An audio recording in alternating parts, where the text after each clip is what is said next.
So tonight, guess what we're doing? Tony's time! You guys are so smart. Okay, so yes, I give you Anthony's time. Anthony's time. That doesn't flow as well. Alright guys, now I've been all year, wanting y'all to pray, really get into praying. Pray for your schools, pray for your teachers. Like I said, your schools really need prayer. I mean, they might not allow God into schools, but y'all can take Him with you. You know, pray for your teachers, because y'all do have Christian teachers and teachers that do have values of God themselves. They don't want to teach some of the stuff that they do teach you. So, and I'm just, so this month here, I'm really wanting y'all to really concentrate on being thankful. Being thankful about the little things, not being thankful about the big pictures of stuff. I want you to be thankful about the little bitty things. As simple as y'all are not out in the working world, but be thankful that your parents can get up and go to work that day to provide for y'all, provide for themselves. You know, it's the little things like that to really be thankful about. Just such little things make up such the bigger things. You know, a lot of people don't thank God until the miracle thing happens. You know, and it's like, then you recognize that God helped you. But God helps you so much during the daytime, throughout your Christian walk, throughout every minute, that you need to be thankful for it. And if you are thankful for the little things, you know, your bigger brother might, or your little brother, might do something for you. Be thankful for it. Your parents come home and give you a surprise, and it might be something little, you know, it ain't Christmas time yet, but yeah, they do something a little extra and everything. Thank God. You know, thank your parents. Thank the person that's helping you. But also turn around and thank God for the little things. Because it is truly Him that is doing all this for you. It's Him that provides the purpose and the need for that little bitty thing that comes into effect. So, I want y'all all week long, keep on your prayers. Pray for your schools this year. I know we're reading down a half a year yet. Y'all still in quarter. But I know these public schools and Christian schools and everything, but really pray for your schools and pray for the teachers to help y'all out. Also be thankful that the teachers can be there to help y'all. I mean, without the teachers and without people doing their jobs, I mean, nothing will get done. And it's just a simple thing like in my life.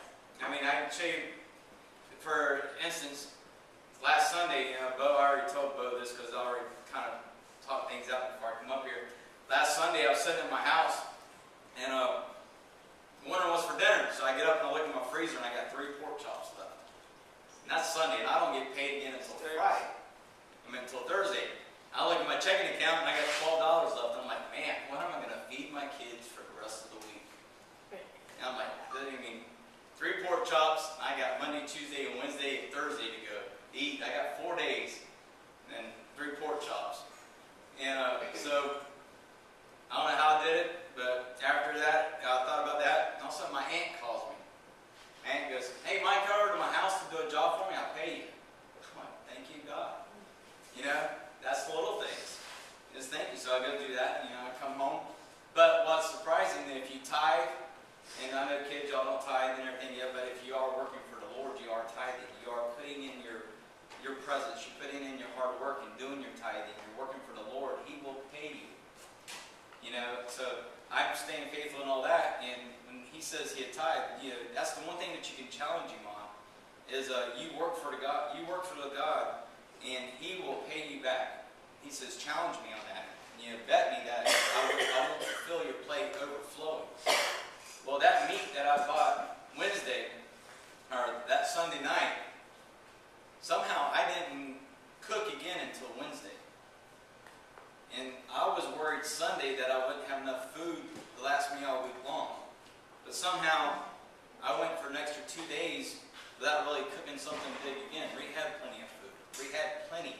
So to me, that's just like a demonstration. You know, you work hard for God, and you pay your tithing, and you pay your dues and everything, and He will overflow your plates. He will overflow your everything. You know, that's the simple little things. But just always remember, when you lay your head down at night, when you wake up in the morning, thank God for everything. And say it out loud. I mean, if somebody hands you, and you're going, man, I wish I had a Coke or something, or $1 for, and all of a sudden you just find a change or find something. Thank God. You know, just give a quick thank say thank you, God, because He found a way to provide it for you when you really didn't need it. You know, it's just something, you didn't need that Coke or you didn't need that, but it's something that you desired and you wanted. You worked hard all week long working for God, working that, and He just finds simple little things to help you get through the day and in your needs and your wants. So don't forget to thank God this month. Every little things and plus the big things. And keep on your prayers for the schools, please, and your teachers in everyday life.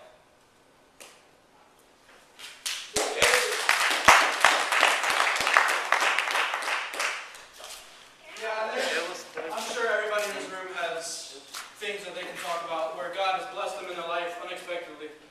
And that's something that, I myself, I've had stories, and just recently, I had to get a new vehicle. And most of you know that we have the truck out there, and we had to pay for tags, titles, this, that, and the other, and all this stuff. Frankly, I just had no idea how we're going to be able to do it. But we need both vehicles to be able to get to and from different works, because I work on this side of town. Ashland works in North Leesburg, so we need two vehicles. So I'm like, well, I don't know how we're going to pay for it. And then all of a sudden, I was cleaning out Ashland's old car, and I randomly found an old check. And it's just like that one thing, wasn't expected, but it was a little bit more than what we needed to be able to pay the tags and the titles and everything. So it was coming in. It was just like one of those moments where you're just like, thank you, God. Thank you for helping me. Thank you for providing for me. And it's just one of those things.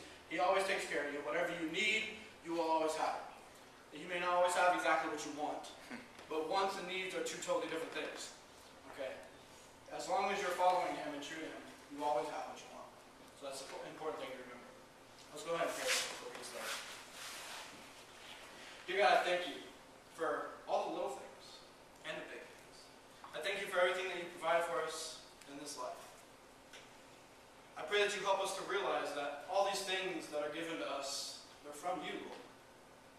And I pray that you help us to remember that we should always thank you.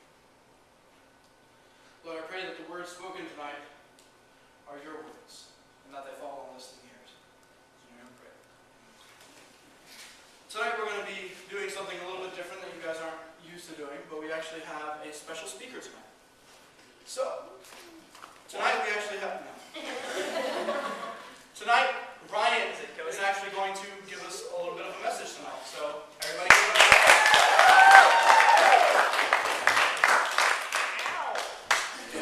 Okay, cool. Can you hear me now? Yep. Is it working? I'm going to start you guys off with a story. Everett Mann had a great relationship with his father while growing up. His father loved him deeply and always told him so. Everett and his older brother always played together with their father. Everett particularly liked baseball. As he grew up, one of his favorite times was playing catch with his father. They laughed and talked, and Everett's dad always affirmed him in everything he did. This was weird to Everett's little friends, because their dads weren't like this. You see, Everett lived in an extremely wealthy area of Santa Barbara. Most of Everett's friends were also wealthy, but their fathers, unfortunately, worked late into the night and traveled for weeks at a time. Their fathers didn't play with them often, and the words they exchanged when they got home weren't always positive. As Everett grew up, he began to play baseball at school. As games and practice took more and more of Everett's time, Everett's dad saw less and less of him. But at every single game, Everett could look into the bleachers just above the first baseline, and his dad was there, cheering the loudest and smiling the biggest. Here and there on a Saturday, Everett and his father would play catch or go to breakfast together, but those times started fading as Everett spent more and more time with his friends. At first, Everett's time with his friends were innocent, usually playing baseball or just generally goofing around. But in high school, Everett's friends went to parties on Friday and Saturday nights. Everett went, but he wouldn't drink or do anything stupid. He just liked hanging out with his friends. Everett's dad would often grab his mitt and say, "Do you want to play catch?" "No thanks, Dad. I gotta go to Michael's house." Something happened. The more Everett went to parties on Friday and Saturday night, the more he wanted to sleep in late on Saturday and Sunday. Sunday had always been the day he and his father spent together. Everett often slept past noon on Sundays and even went to hang out with his friends. Everett's father finally mentioned something to him. "Everett, you know I love you, and I want the best for you, but I'm worried. You're getting in at 2 and 3 a.m., and I can't have this in my house. You know I have a midnight curfew for you, for your protection. Dad, Michael's dad lets him stay out as late as he wants. That's not the point. That's entirely the point. You have too many rules. Everett, I love you. I don't want you to do something that will hurt you. I can take care of myself. Everett's father paused and looked down. Everett, what about our times on Sundays? I missed that time. Last week, I had Dodgers tickets, and you didn't even want to go to the game with me. What's wrong? Nothing's wrong. I just want to live my own life. Everett, you know I'm here for you. I can help you if you're getting into trouble. I'm not getting into trouble, Dad. Just back off, okay? Everett was lying. He was a senior now, and he was starting to do things that his friends that he knew he shouldn't do. He got good at hiding these things from his father. He got good at hiding these things from himself. When Everett graduated from high school, he had already decided the path for his life. He decided he didn't want to do the college thing like his brother did. Everett wanted to go live with his friends on the beach. After sleeping in until 1:30 in the afternoon, the Saturday after his big graduation party, he told his dad, "Dad, I know you're not going to like it, and I don't want to lecture, but I'm not going to college." His father was silent. "I know you probably want me to be like my brother. Everett, I never wanted you to be anything. Dad, save it. I'm taking the money in the account you set up for me. I'm going to live with Michael and the other guys. Don't try to stop me." Everett had prepared himself for a fight, for yelling and screaming, but there wasn't any. He didn't want to stay, so he grabbed his bags and left. As the door slammed, Everett didn't hear his father begin to weep. Everett got a condo on the beach a little bit north of his home, out by the city college. If you went to that school, you would know who Everett was, because every Friday and Saturday night, the biggest parties were there. Everett's bank account wasn't small either. He had the right clothes, the right cars, the right place, and the wrong friends. He partied for years. He didn't go to school, didn't get a job, just partied. One day, years later, Everett was in Macy's buying a leather jacket. He tossed the cashier's credit card and tapped his fingers impatiently, waiting for the cashier, who was taking entirely too long. Finally, the cashier spoke up. "Mr. Man, I'm sorry, but your card won't go through." "That's impossible. I tried it 2 times. Do you have another one?" Everett tried card after card after card and got the same response. Finally, he left the jacket with the flustered cashier and walked outside, turning on his cell phone and speed dialing his accountant. His calls wouldn't go through.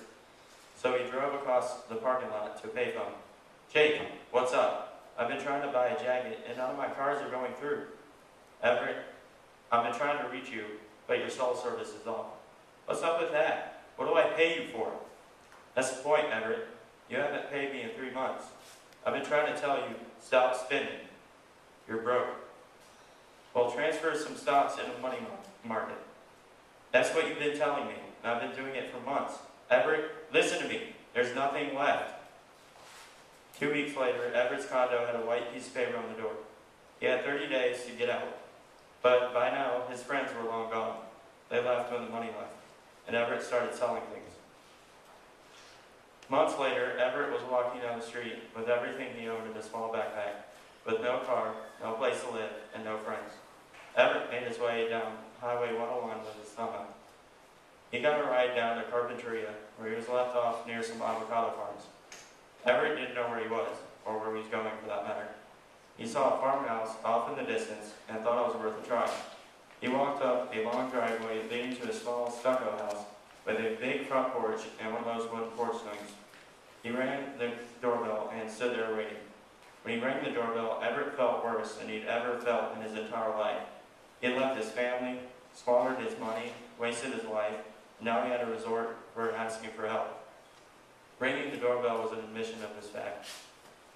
The door was finally opened by a large man wearing a flannel shirt and jeans that were unbuttoned in the front. He looked Everett over from head to toe and barked, "Can I help you with something?" "I don't know," Everett said, confused by what he was even doing here. "I guess I wondered if you had a place to stay or knew a place I could stay. And work, of course." "Well, ain't this a kick in the pants? I just let somebody go Monday. You ever picked avocados?" Everett lied. "Yeah, a little bit." He only knew how to choose them at a store down the street from his place. He made a mean guacamole dip. "Follow me," the man said. The man then took him around to a barn-like building in the back. There were a few animals back there and an old Mitsubishi 4x4 that had seen better days. They hopped in the 4x4 and Everett was giving a tour of the place. The man showed him a place in the loft where Everett would stay. But before he knew what had happened, Everett was picking avocados by day and shoveling horse and pig manure at night. The job was fine for a couple of weeks. Everett never worked out with his hands, but he always kept in good shape for baseball. He learned how to pick avocados soon enough to cover his bluff, and anyone could feed and clean up after horses and pigs. One day, Everett sat on a fence, watching the pigs eat the leftovers of the farmer's dinner. As Everett stared down at the cornbread, he felt himself getting hungry. The thought crossed his mind that he could grab that piece of cornbread out of the pig's straw. But as soon as the thought entered his mind, he got mad. "I can't believe I'm sitting here feeding the pigs, thinking about eating their food." Everett looked at his hands. "Look at my hands. They're all cut and calloused. And I sleep in a barn. Even my father's servants eat better and live in the guest house." Everett came to his senses. "What am I doing here?" Everett grabbed his small backpack, and without saying goodbye, he left down the long driveway. He made his way down the main road and stuck his thumb out and started toward home. He didn't know if his father was still there, or even if he'd take Everett back, but he figured it was worth a try. A mile down the long one, a semi picked him up. Everett rehearsed what he'd say to his father, and while he saw him, "Dad, I know I turned my back on you, but I want you to take me back." He knew that wasn't the right approach. "Dad, I know I turned my back on you, but you probably don't want me as your son, but maybe you would accept me as your servant." The truck slowed down and let him out by the old shopping center. As he walked up the hill, noticing his tattered clothes and the holes in his shoes. This was the first time in his life he wasn't dressed in the best of clothes. Thunder clapped after a flash of lightning illuminated the dark redwoods, reaching up to the sky. Within a minute, rain began its rhythmic pattern on a curvy road. Everett pulled his torn jacket up over his head and rounded the corner into his cul-de-sac. He was having second thoughts. Now that he was just a few steps from his old home, regret and fear began to overwhelm him. But the curiosity of the moment kept his feet moving forward. After all, he didn't even know if his father still lived there. As he approached the old house, Everett noticed how different it looked. The trees were much taller, and the house was a different color. Everett stopped and stared for a moment, and caught sight of the mailbox out on the edge of the driveway. Glancing around, he slowly approached the mailbox and opened it up. A few pieces of mail were tucked safe and dry inside the box. Everett pulled the top letter out with his calloused hand and read the name of the recipient. He didn't know whether to sigh in relief or turn around and run away. Years of seeking fulfillment on his own had led him nowhere. His father had been right, and Everett had been wrong. And there he was, back at his father's doorstep, broke, dirty, shameful, a failure. The name on the envelope was his father's. There was no avoiding it. This was his father's house, but as Everett slipped the letter back in the mailbox, he knew he didn't have the courage to knock on the door and face ultimate humiliation. Everett's finger brushed against something sticky on the lid of the mailbox. An old piece of paper was attached to the lid, an old piece of masking tape holding it up. On the tape was a smear of ink that had faded from years of weathering. Everett peered closely at the smudge of ink, trying to make out the faded word. He swallowed when he saw it. The word was Everett. He grabbed the tape, which pulled easily from the lid of the box. The old piece of paper was folded into small squares and almost fell apart as Everett opened it. It was a letter from his father. "Dear Everett, welcome home, my son. There's food in the refrigerator. There are blankets in the closet. I kept your room for you just the way you left it. The key is hidden, always where it was. Welcome home, son. I love you. Daddy." The rain dripping from Everett's hair had camouflaged the tears streaming from his eyes. He slammed the mailbox shut and started to throw the note to the ground, but he couldn't bear to part with it. So he shoved the note in his pocket and turned towards the main road. The sky had darkened down, so Everett was able to see the headlights coming from the main road. He ducked behind the neighbor's front bushes. He was sure his present appearance wasn't a welcome one, and he didn't feel like answering any questions. A A car he didn't recognize pulled into the driveway of his old house. He kept his head low, peering through the wet leaves of the neighbor's shrubs. A man stepped out of the car, gathered his things, and shut the car door. He started to head into the house, but stopped and turned towards the mailbox. Everett stayed low and strained to see the man's face, silhouetted against the sky. The man approached the mailbox and opened the door, pulling out the mail. As the man turned to face the box, Everett recognized his face. His father had aged quite a bit. His gray hair was thin and combed neatly back behind his ears. His kind eyes scanned the mail quickly, not satisfied with what they saw. But then, his father froze for a few seconds. That seemed like an eternity to Everett. His father rubbed his thumb against the empty spot on the mailbox lid, finally shutting the lid and scanning the street for a sign of movement. His eyebrows were raised and eyes full of hope. He tucked his mail with his other papers and moved quickly towards the front door. Everett stayed low, his legs cramping from squatting too long. His feet were in topsoil and there was no place to sit. As his father disappeared in the house, Everett started to get up from his cramped position. As he took a few steps out in the open, the house lights came on and the big driveway light shone down the street. Everett didn't move as he saw his dad go to the front door and peer outside. Everett was in plain view. He didn't move. He figured his father wouldn't recognize him, but as he stared into it, his father stared intently through the window, across the street and through the rain. Everett stared into the eyes of the old man behind the large pane of glass. The kind eyes saw beyond the dirt and wear on Everett's face and lit up with excitement. Before he could move, his father ran to the front door, flung it open, and ran through the rain towards him. Everett didn't know what to do. He stood there for a second, remembering the speech he had rehearsed, but it was more than he could bear. His father ran far beyond the ability of the man that age. His arms were outstretched and eyes flooded with tears. As his father caught him, Everett fell into his arms.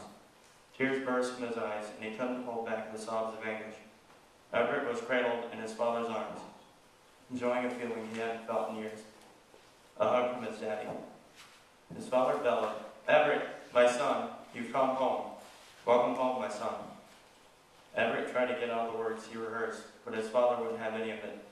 He grabbed Everett's head and buried it in his chest, and held him tighter than Everett had ever been held before. "I don't care where you've been. I don't care what you've done. I'm just glad you're home. Welcome home, my son." Now, that story might sound kind of familiar to you guys. Maybe you've heard it somewhere. Maybe a certain book. But this video might explain the topic of the message tonight, so check this out.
the topic of the message tonight is the prodigal son. The story that I just read was the prodigal son story, only it was just modernized in today's time. That would be what would happen if it was modern, if it was in today's time. The thing is that the father in the prodigal son is God. God is that father. Even though we sin, run, and we can do all these terrible things, he'll still welcome us home. He'll welcome us. He's waiting for us to run back into his loving arms. He wants us to return to him. And he always has his wide open for us to return. Now, let's take a look at the story from the scriptures. Jesus continued, "There's a man who had 2 sons. The younger one said to his father, 'Father, give me my share of my estate.' So he divided his property between them. Not long after that, the younger son got together all he had and set off for a distant country, and there squandered his wealth while living. After he had spent everything, there was severe famine in the whole country, and began to be in need. So he went and hired himself out to a citizen of that country, who sent him to his fields to feed the pigs. He longed to fill his stomach with the pods that pigs were eating, but no one gave him anything. When he came to his senses, he said, 'How many of my father's hired servants have food to spare? And I'm here starving to death.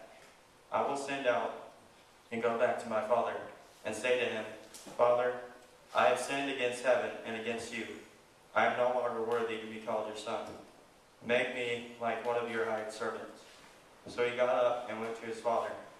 But while he was still a long way off, his father saw him and was filled with compassion for him. He ran to his son, threw his arms around him, and kissed him. The son said to his father, 'Father, I have sinned against heaven and against you. I am no longer worthy to be called your son.' But the father said to his servants, 'Quick, bring the best robe and put him on. Put a ring on his finger and sandals on his feet. Bring the fattened calf and kill it. Let's have a feast and celebrate. For this son of mine was dead and now is alive again. He was lost and now is found.' So they began to celebrate.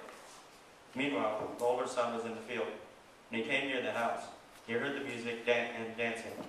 So he called one of his servants and asked him what was going on. 'Your brother has come,' he replied, 'and your father has killed the fattened calf because he has him back safe and sound.' The older brother became angry and refused to go in. So his father went out and pleaded with him. But he answered his father, 'Look, all these years I've been slaving for you and never disobeyed your orders, and never even gave me a young goat so I could celebrate with my friends. But when this son of yours, who has squandered your property with prostitutes and come home, and you kill the fattened calf for him?' 'My son,' the father said, 'you are always with me, and everything I have is yours. But we had to celebrate and be glad, because this brother of yours was dead and now is alive again. He was lost and now is found.'" You see, when we come home, back to God, no matter what we've done, He doesn't care. He doesn't care what we've done. All He cares about is we're just home. It's like when the father said was in the story, "I don't care where you've been, I don't care what you have done, I'm just very glad you're home." He doesn't say, "Oh, you've done terrible things, you can't be welcome back." But since He is a loving God, He loves us so much that He would send His Son to get beaten beyond recognition. But it's because of His stripes that we are forgiven. So I'm here to reach out to all of you, and maybe some of you in this room who are growing up without a father, or grew up without a father. You may be feeling hurt and alone and a little bit angry. Just know you don't have to feel alone. You don't have to be angry all the time, because you really aren't alone. You're never truly alone. God is right there with you at all times. He is the one Father whose love will never fail. He will never leave you. God won't ever leave you alone or scared or hurt. So, to those who feel fatherless, you have a heavenly Father. So, in reality, no one is fatherless.